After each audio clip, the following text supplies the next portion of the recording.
Compact are those that could, if made law, forbid any discussion of the negative effects of migration and punish media outlets that allow such discussions to take place.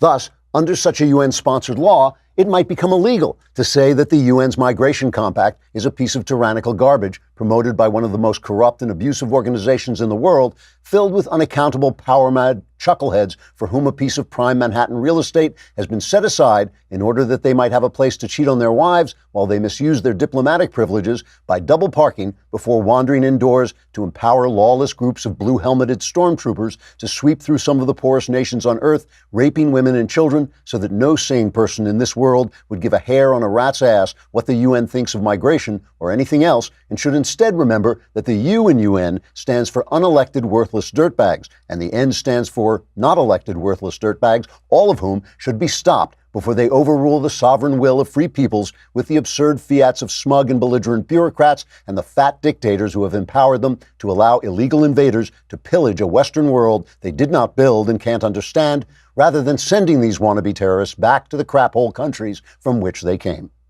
And since saying that would be illegal, citizens of member nations would only be allowed to make such remarks as, "Oh look, migrants, mutilating the genitals of little girls. What a quaint and delightful custom." So I hope the representatives have a good time signing the Global Compact for migration, and I hope someone crumples it up and makes them eat it. Trigger warning, I'm Andrew Klavan, and this is The Andrew Klavan Show. I feel hunky-dunky, life is tickety-boo. Birds are winging, also singing hunky-dunky-doo. Ship-shaped, tipsy-topsy, the world is zippity-zing. It's a wonderful day, hurrah, hooray! It makes me want to sing. Oh, hurrah, hooray! Oh, hooray, hurrah! Hooray, hurrah, we are back. And tomorrow is Mailbag Day, as you know, so you should get ready. If you are a subscriber, you should go to to dailywire.com, click on the podcast button, hit the Andrew Klavan podcast, hit the mailbag, and ask me any question that you want. You can ask about religion, you can ask about your personal life, you can ask about politics, and all my answers are guaranteed 100% correct, so you have nothing to lose, and they will change your life, so you might have something to lose, unless they change it for the better, which occasionally they do.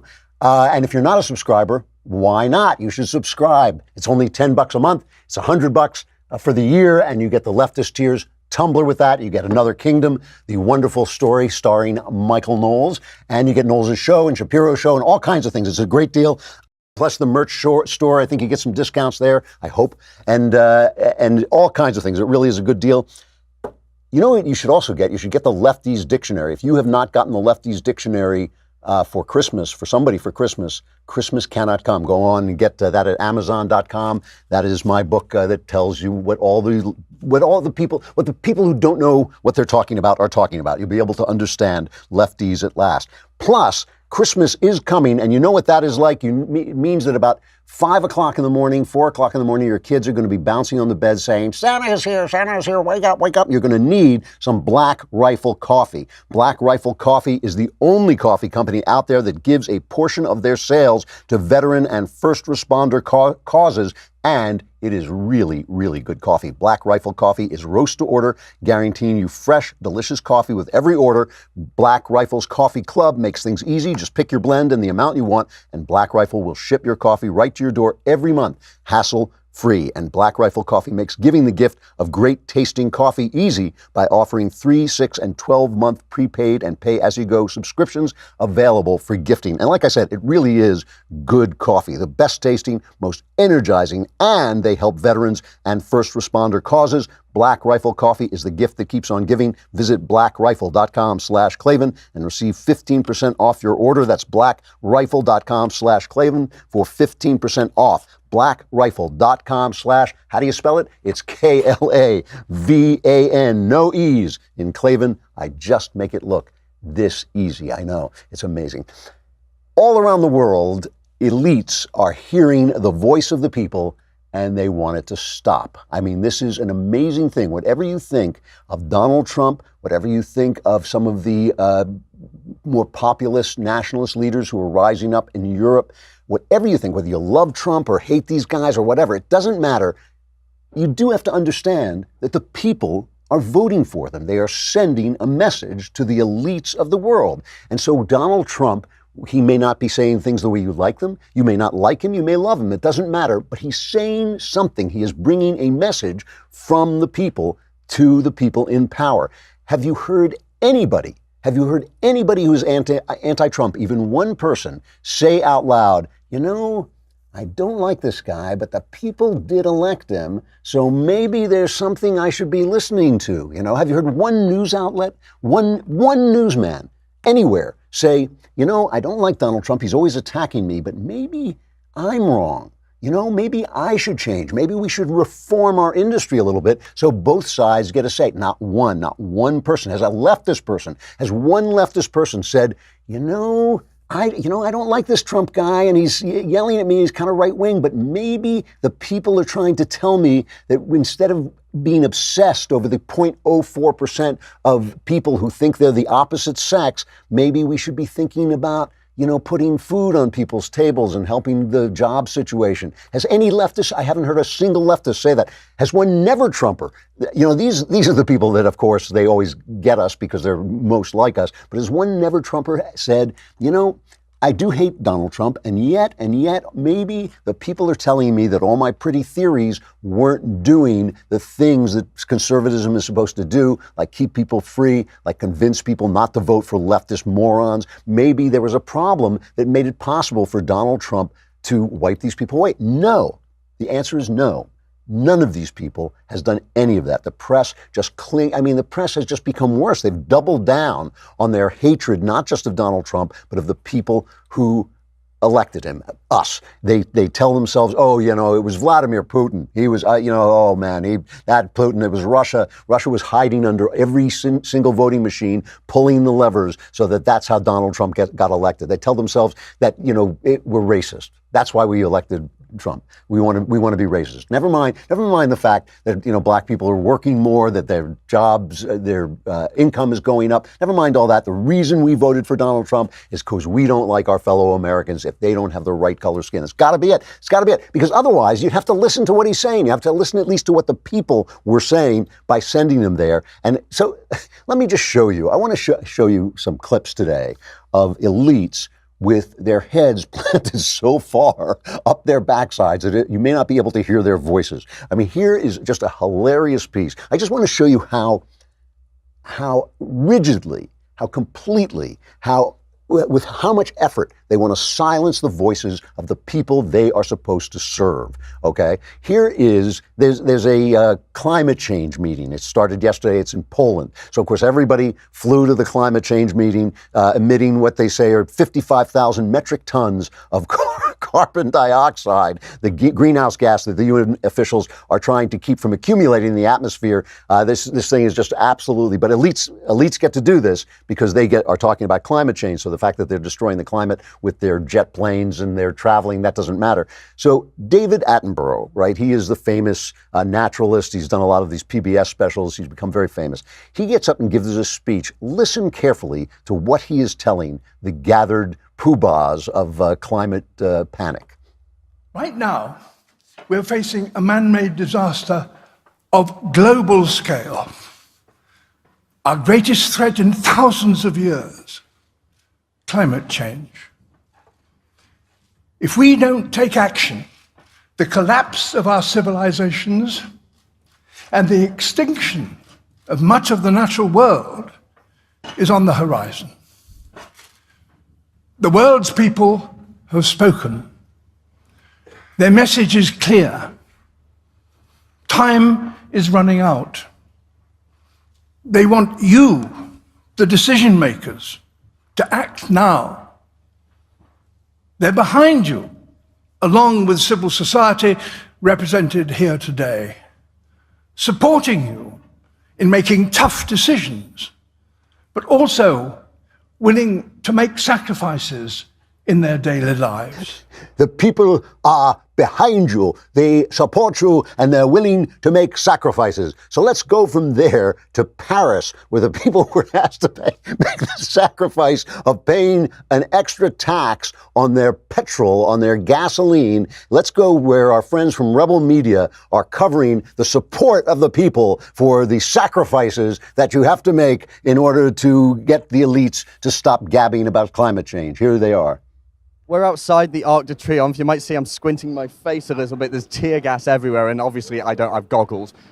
We were planning a quiet morning, filming, expecting the protests to start in the afternoon, but they've started early. It's probably going to get a lot more intense than this, but I was receiving messages from French people again last night, and what's amazing about this protest is the polls show that up to 85% of people in France actually support this movement. I mean, understandable. Taxes are insane, and there's more being proposed. But what I also was sent was footage of police officers removing their helmets in protest and in solidarity with the people marching here. Big movement. It's only starting. I'm sure it'll get bigger during the rest of the day.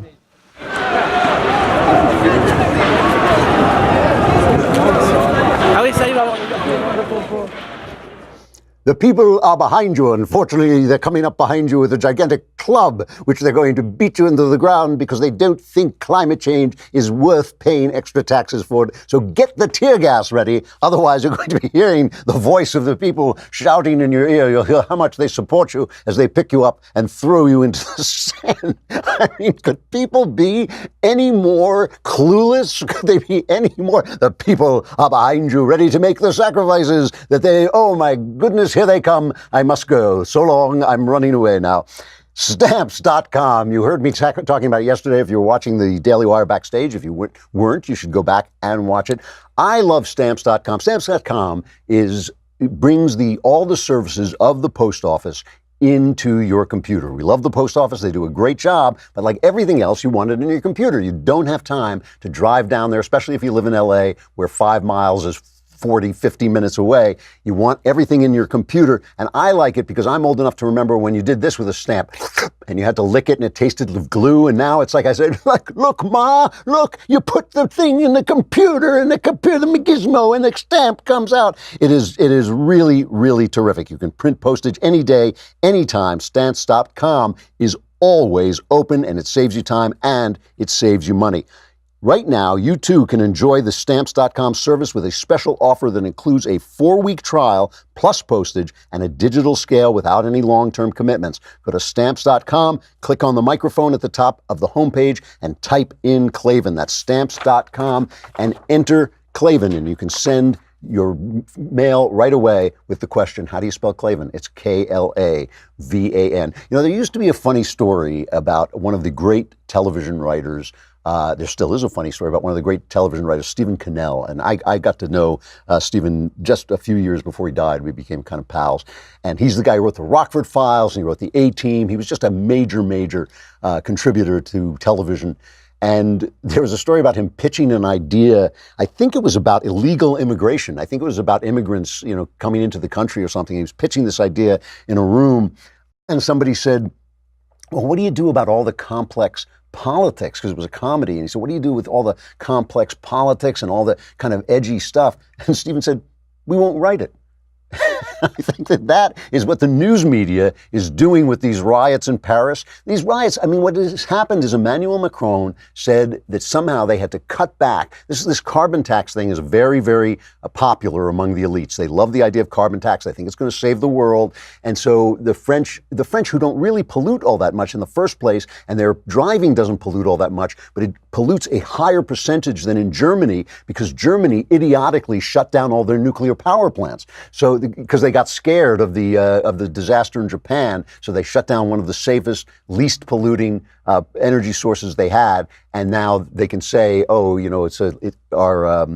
our cars are not as polluting as our other things because they shut down their clean nuclear power plants. So in France, he wanted to cut down how much pollution was coming out of their cars, puts on this tax. The poor people there, they got something like an 8%. I don't remember the exact number, but it's like an 8% unemployment. Their GDP is under 2%. So they're not doing very well. And the last thing they need is a tax, especially out in the countryside where you need your car to get to work. So what do the networks here do? they just don't. They do what Cannell said. They just don't write it. Here are the Nets reporting on these riots. Listen to what you don't hear. You don't hear climate change. You don't hear environment. You don't hear anything. Only one of them even mentions that a fuel tax set this off.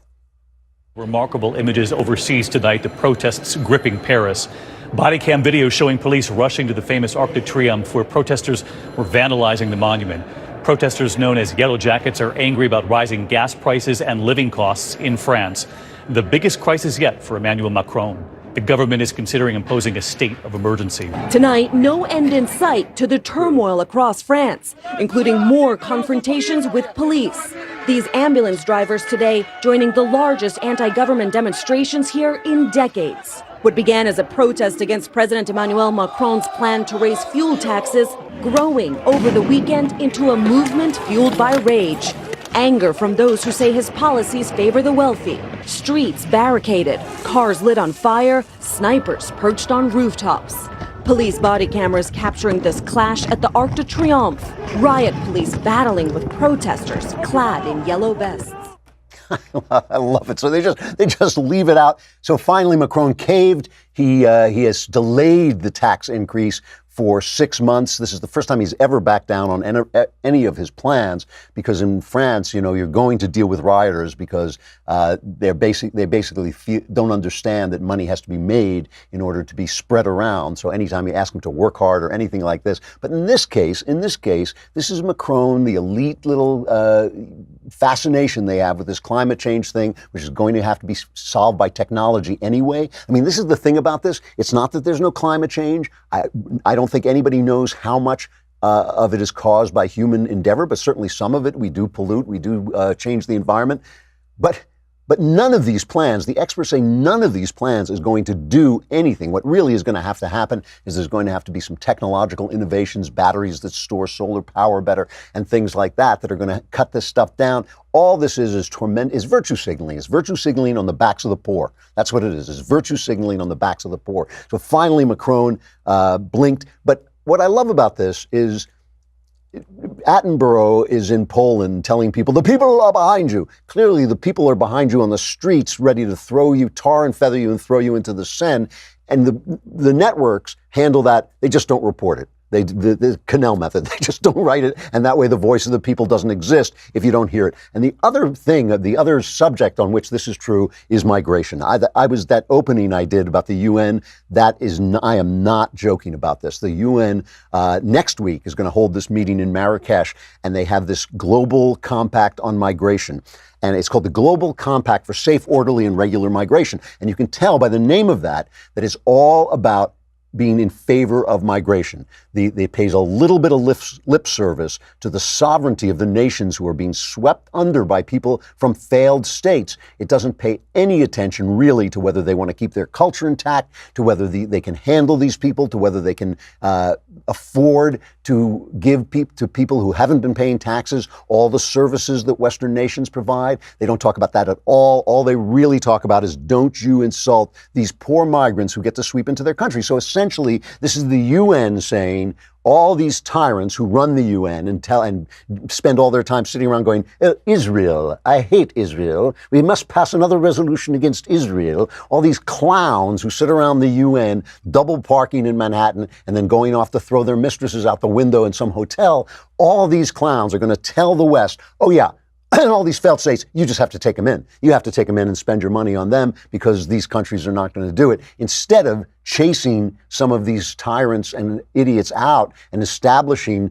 the rule of property law, free trade, capitalism, all those things that help people come out of poverty. Instead of doing that, they let the tyrants, the madmen, run the asylum, and now they want everybody to sign on. And so, of course, in England, something like 40,000 people have already, which I think is the population of England, have already signed a petition against this. And one of the people, the EU migration commissioner, Dimitris Avramopoulos or something like this, said, he told a German newspaper he doesn't understand why anybody would oppose the pact because it's not binding. The pact is not binding. So why wouldn't you sign it?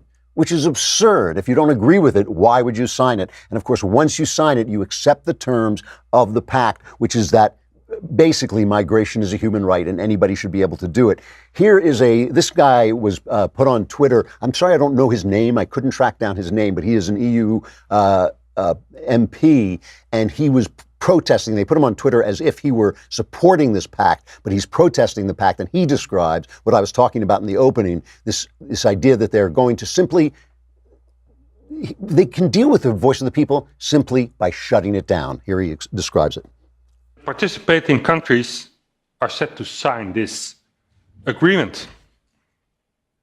And although this joint agreement isn't binding, it's still meant to be the legal framework on which the participating countries commit themselves to build new legislation.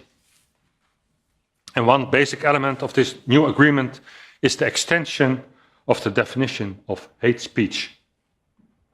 The agreement wants to criminalize migration speech. Criticism of migration will become a criminal offense. And media outlets, and that also concerns you, that give room to criticism of migration can be shut down. The Compact for Migration is legalization of mass migration.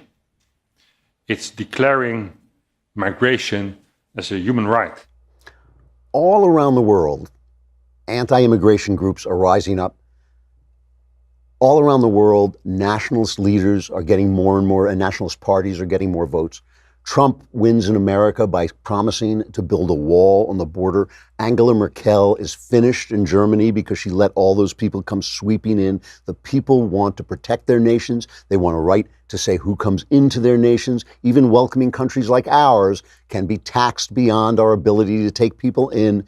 And the elite hear these voices and they want them to shut up. They are telling you, hey, don't tell us what to do. We're the elites. And the way they do it, the guy just described it, they define it as hate speech. And that, which brings me to our pals at Apple, who are doing exactly that. But first, let us talk about Candid Co. Have you ever had a problem with your teeth that you've always wanted to get fixed? Here is an option with Candid Co. that can help. You won't need to go through the hassle of long-term treatment or wire braces, and you can do it all from the comfort of your own home. It's this new company. It's called Candid. Candid is helping people gain confidence through accessible and affordable orthodontic care. Candid makes the process of straightening your teeth convenient and easy by having the customer take the process into their own hands. You get straighter and brighter teeth in an average of 6 months, and it costs 65% less than braces. We made Knowles try this out because I have a gap in my teeth that I actually am fond of. I wanted to keep it, but we made Knowles try it out, and look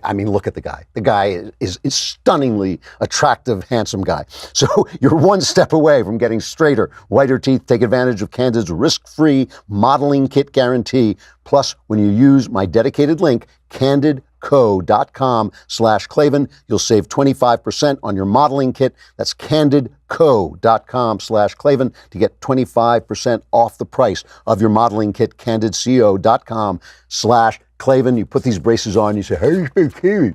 It's Klavan. So Tim Cook, the Apple CEO, received an award from the left-wing Anti-Defamation League, the Courage Against Hate Award. And he declared that Apple, which after all are the people who spread the apps and the so much information, their app store and all their the podcasts and things like that they do.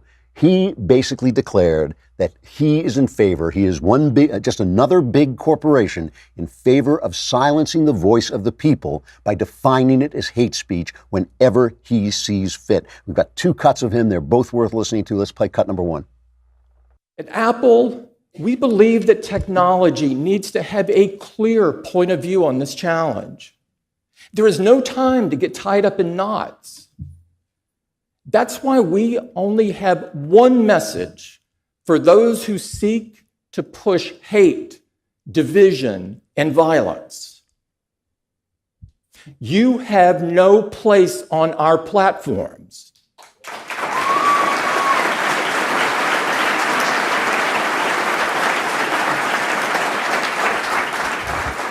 You have no home here. From the earliest days of iTunes To Apple Music today, we have always prohibited music with a message of white supremacy.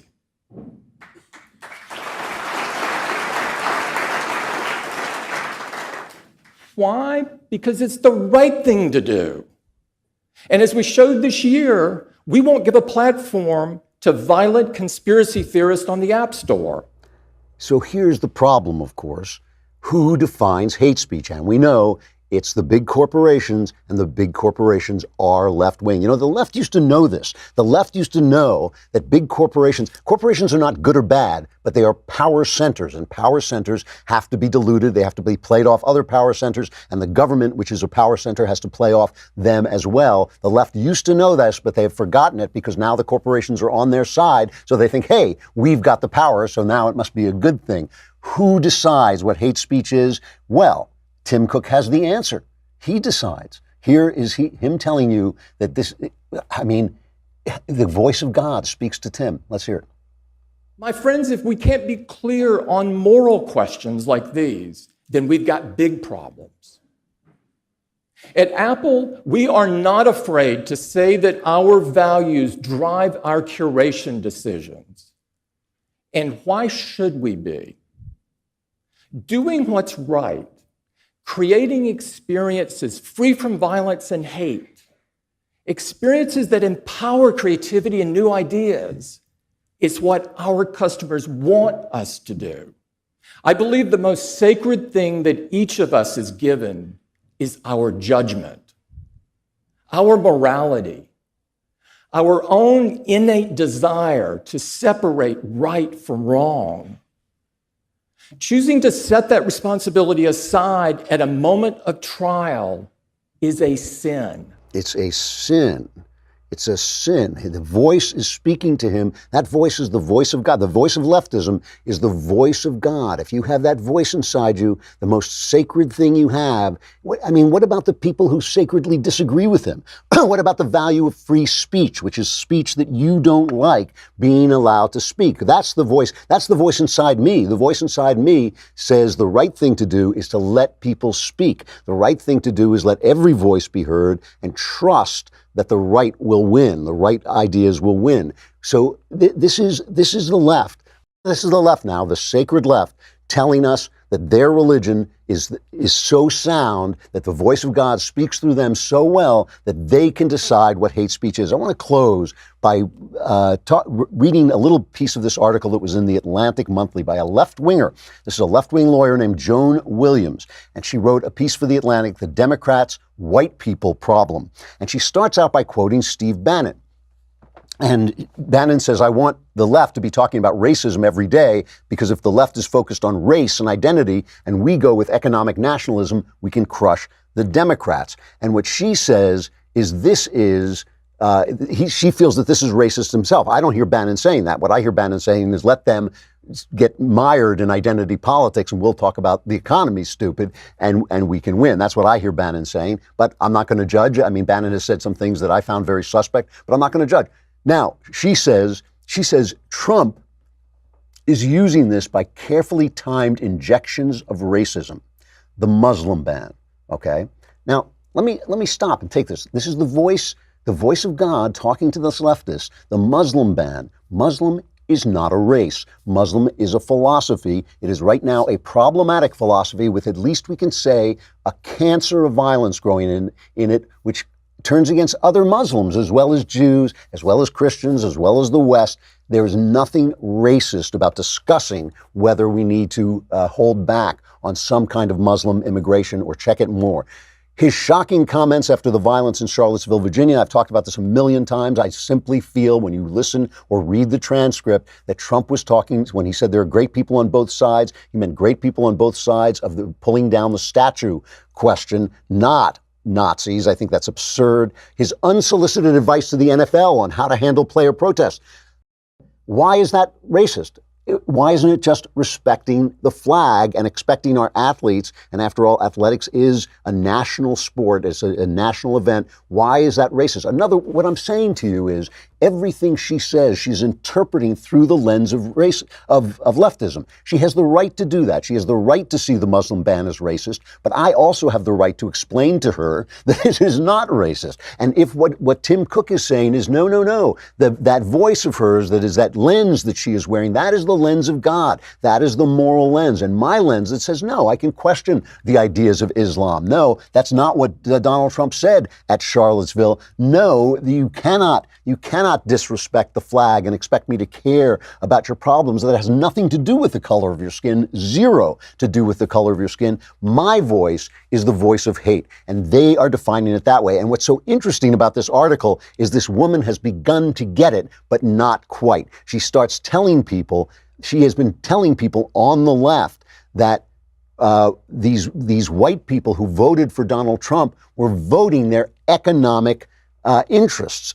Finally, somebody is saying that. She says middle-income white people, because remember, a lot of these people voted for Obama. She says they voted for Trump not so much because they liked him, though many did, or because they were racist, though plenty were. How she knows that, I don't know, but she says plenty were. But foremost, as an expression of class anger. Okay, so she put out this article and she went around giving speeches to the left saying, no, these people actually, the voice of the people actually have something to say. She said she got questions like this one.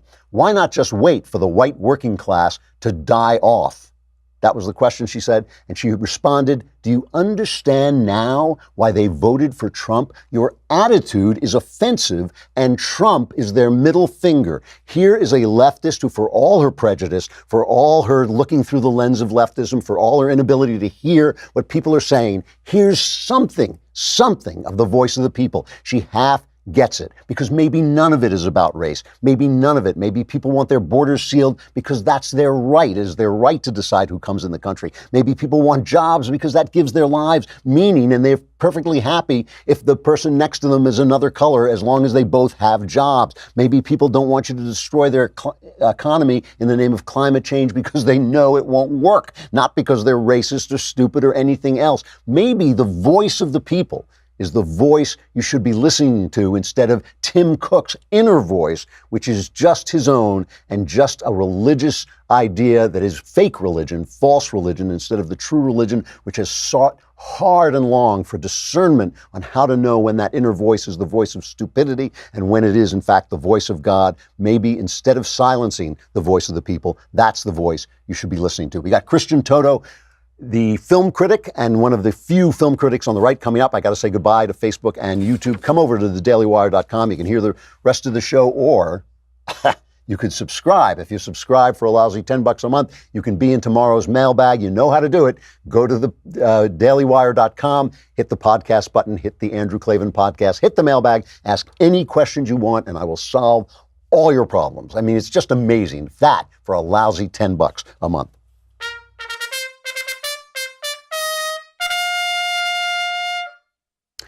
All right, Christian Toto is an award-winning journalist, film critic, and podcaster. He's the founder of HollywoodInToto.com, a site I just love because it's not only a look at pop culture from the right, it is an informed look at pop culture from the right, which doesn't happen enough. He's the host of the weekly Hollywood in Toto, HIT podcast, which offers a right-of-center perspective, entertainment news. Christian, it's good to see you. It's been a while. It's been a while. It's good to be here. And I was all kind of full of optimism towards 2019. And then I heard Tim Cook speak, and it's all out. Well, this is going to be the good year in comparison. You know, I mean, these guys are really on the warpath, and they do mean to shut us down.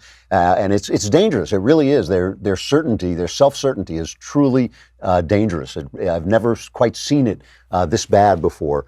But you wrote this piece, which I really found fascinating, that basically said that 2018 was a really bad year for the right in the culture. Why do you say that? Well, I mean, it's on a couple of fronts. You look at late night TV, we know what it is, we know what it does, we know what it says. It gets worse, it gets more toxic, it gets more vicious. There's that. I look at some of the films that came out this year, including Gosnell, which you had a significant hand in, and it made about $3.6 million. Now, It's a small film with a small marketing budget. And actually, by all those measures, it did very well. But you would think a movie like that, with a lot of conservative-leaning actors, with a story that's certainly faith-friendly, you think it would be big, huge, that people would rally around it. And the same goes to for Chappaquiddick with the Ted Kennedy movie. It was terrific. It was a really good film. It's probably best of the year. And it made about under $20 million. If conservatives don't rally to see films like this, which have, if not their entire message, a part of their message, then we're in trouble. We have to kind of support these pop culture moments. So one of the things about Gosnell is it was like the Gosnell trial itself. It was basically boycotted by the left, which is the most of the cultural venues. I mean, it wasn't reviewed at all. When it was reviewed, it was clearly at one point, I think it was the Washington Post. I may be wrong about that, but it was reviewed by somebody who obviously hadn't seen it. They went out of their way to say that it was gory, which it purposely was not. I know, I wrote it. It was not gory. And they went out of their way to ignore it the way they went out of the way to ignore the trial because they didn't want people thinking, oh, maybe abortion is not such a good idea. And yet you're saying the problem is on the right. You feel the problem is more on the right than it is on the left? Oh, no, it's all over. That's just one example of why 2018 didn't work out the way it should have been. When you've got a movie like Gosnell, which is terrific, and I'm not kissing up, it's a very good movie, and we don't rally around that. We don't make that a cause celeb. We don't say, hey, Hollywood, if you don't make more of these movies, we'll work around the system and we'll make them successful on our own. And just a quick note about the reviews on Rotten Tomatoes for Gosnell. I talk to a lot of PR people. They want me to review their movies. I get pitches from them. That's perfectly fine. They desperately want those reviews to air the first week that the movie comes out, because that's the moment. That's sort of that critical juncture where if a lot of people are talking about it, it could get more attention. So not only are the amount of reviews of Gosnell on Rotten Tomatoes small now, the week it opened, it was almost like it was between 3 and 6. And a normal movie would be hundreds, perhaps. Yeah. So that's, I mean, a few reviews have trickled in between then and now, but when it really mattered, they were absent. Yeah. And that does count. I mean, the time I wrote a novel, Empire of Lies, the first novel I wrote that was openly conservative, the number of reviews I got went from something like 200 to 300 to 1. And in that one, I was called, in mainstream venues, and in that one, I was called something like a right-wing lunatic. So, I mean, they actually do ignore things. And you talk about the blacklist. Now, there certainly has been a gray list. I know that it has cost me a bundle of work to be as outspoken as I am. No question about it. James Woods obviously lost his agent over this, and John Voight, who's been outspoken, has spoken to. I know personally that he has spoken to other people in Hollywood saying keep it down, because they will punish you. But you think the blacklist is getting worse? Yeah, well, 2 stories recently just shocked me, and they were both in the Hollywood Reporter, which is a major entertainment site. Yep. One of the biggest. And the most recent one really kind of chilled me. It's about a new movie coming soon that is critical of Planned Parenthood. Now, last time I checked, you can be critical or in favor of Planned Parenthood. That's okay. But the story said, and it kind of mentioned it in a very offhand way, like, oh, by the way, they had to shoot it in secret because it was being critical of Planned Parenthood. Could you imagine that? You have to shoot something in secret because your opinion doesn't collect, it doesn't unify with Hollywood. So to do it, you got to be on the sneak. And something similar happened with the Roe v. Wade movie. Now, I don't know if these movies are good or bad. I don't care. Yeah. But if you've got an opinion and you can't share it, that's a problem. My friend Obian Uju Ekiochi, who I always call Uju because I can't pronounce her name, but she is an African. She lives in London now, but she is a fighter against abortion in Africa, and basically puts forward the idea that Europeans and white leftists are imposing abortion on a culture that simply doesn't want it. Today, she was censored on both Facebook and Twitter, which is insane that the white poobahs of Facebook and Twitter are telling this black African woman that she can't speak for her culture if she is going to speak against abortion. Obviously, abortion is something they have to protect with silence, because once you start talking about it, it's impossible to defend. What about social media? I mean, is that part of this too? Yeah, I mean, we're seeing people, like you just said, examples where they're not doing anything wrong per se. They're not saying you need to burn someone's house down. They're not being vicious or vile, giving personal information out. Things that you think, okay, It is a public platform. That's crossing an obvious line.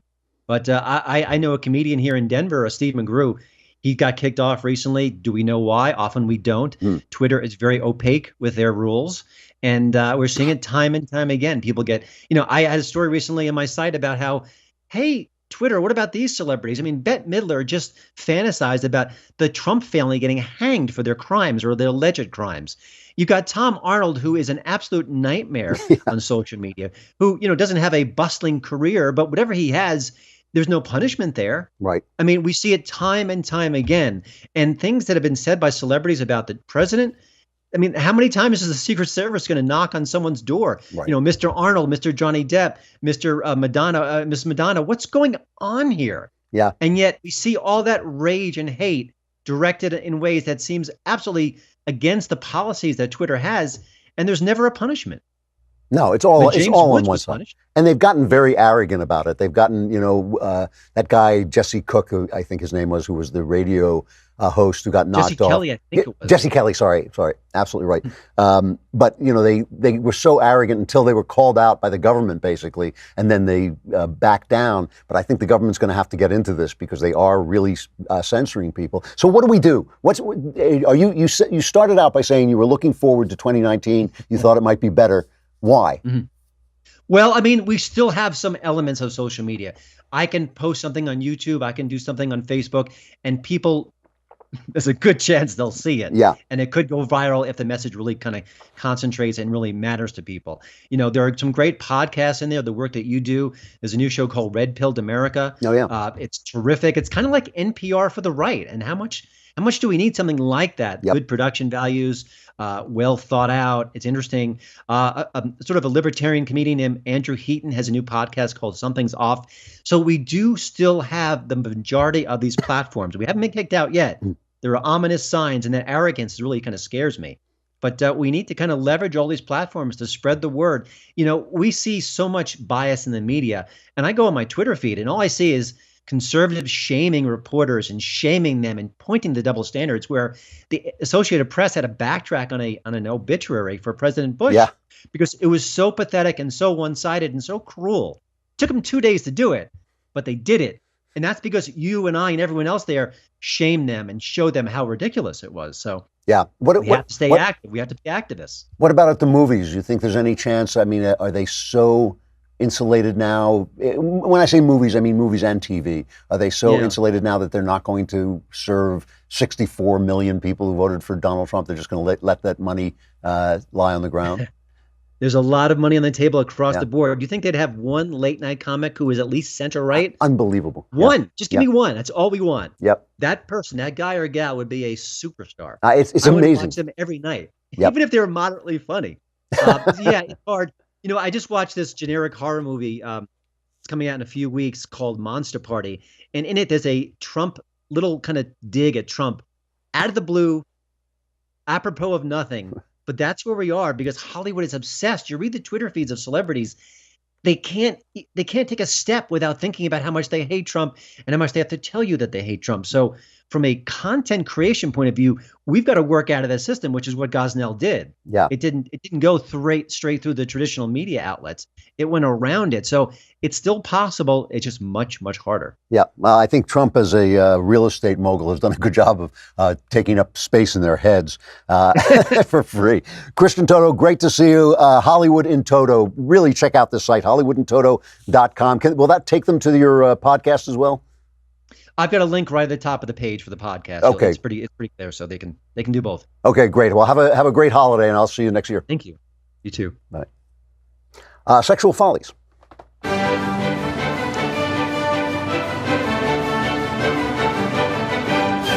So yesterday I was talking about the effect of politicizing sexual scandal so that only right-wingers basically are pay the price for sexual things that they do, for mean things that they do, and how that really puts right-wingers in a position where they start to say, well, if you're not going to punish Bill Clinton for 40 years, then we're not going to punish our guys either. We're not going to care either. And it really does hurt the culture. So Michael Avenatti today announced that he was not going to run in 2020. He's charged with, I believe it's misdemeanor sexual assault.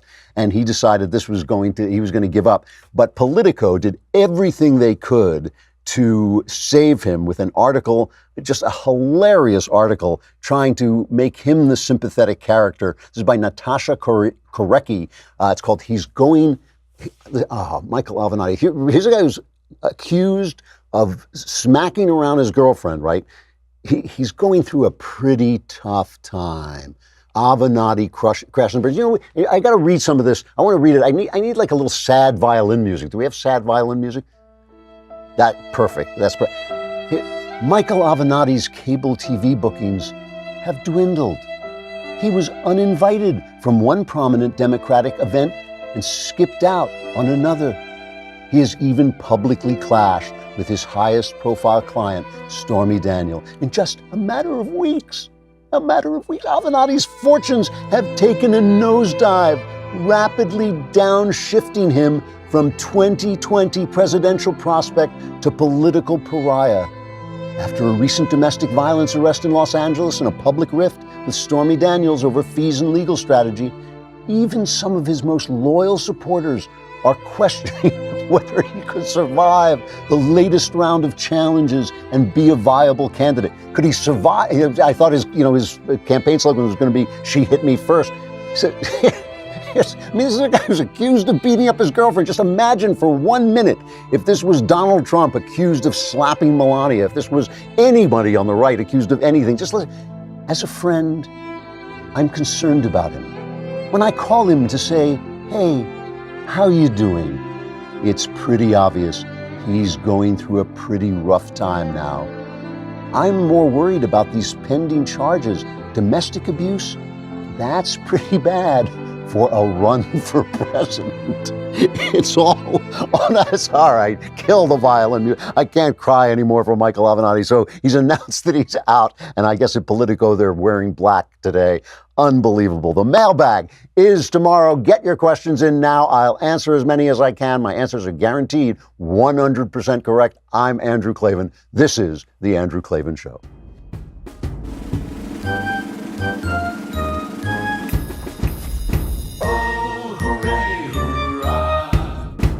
The Andrew Klavan Show is produced by Robert Sterling. Executive producer, Jeremy Boring. Senior producer, Jonathan Hay. Our supervising producer is Mathis Glover. Technical producer, Austin Stevens. Edited by Alex Zingaro. Audio is mixed by Mike Cormina. Hair and makeup is by Jesua Alvera. And our animations are by Cynthia Angulo and Jacob Jackson. The Andrew